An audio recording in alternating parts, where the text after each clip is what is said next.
केस number 002 लेखक सायली केदार भाग 8।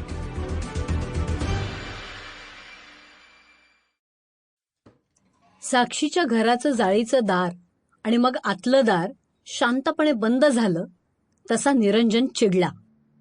त्यांनी साक्षीला सूट दिली होती कारण तिने आजवर त्याला स्वतःहून माहिती पुरवली होती, पण पोलिसांशी खोटं बोलणं किंवा काहीतरी लपवणं यापेक्षा संशय येण्यासाठी कोणतं मोठं कारण असणार।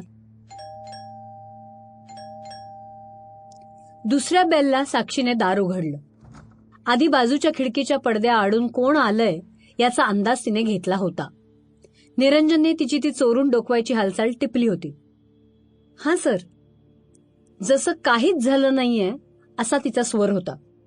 दार उघडा। सर, दुपार झालीये।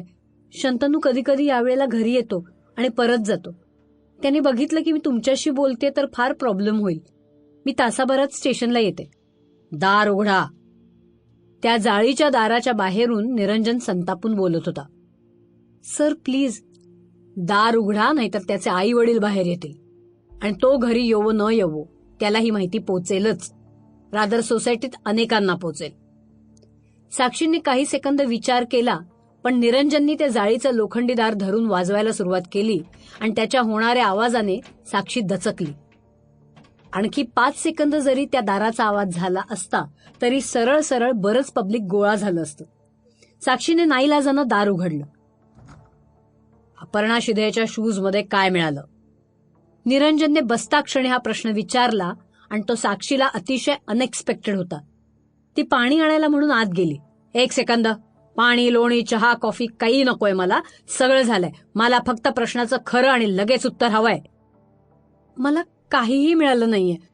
म्हणजे वाटलेलं मला काहीतरी आहे, पण काही नव्हतं। सीसीटीव्ही फुटेज लावूया का जिमचं? त्यात बघूया तुम्ही कसं काहीच न मिळालेली वस्तू पर्समध्ये टाकली ते। साक्षी गप्प होती। मान खाली न घालणे, निरंजनच्या नजरेला नजर देणे असे सगळे प्रकार करून आपण घाबरलो नाहीये आणि खोटंही बोलत नाहीये याचा ती आटापिटा करत होती। लॅपटॉप आणा। कशाला? का? त्यात लपवता येईल असं काही ठेवलंय का?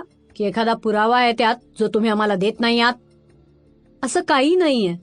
या केसमध्ये मी Sample complete. Ready to continue?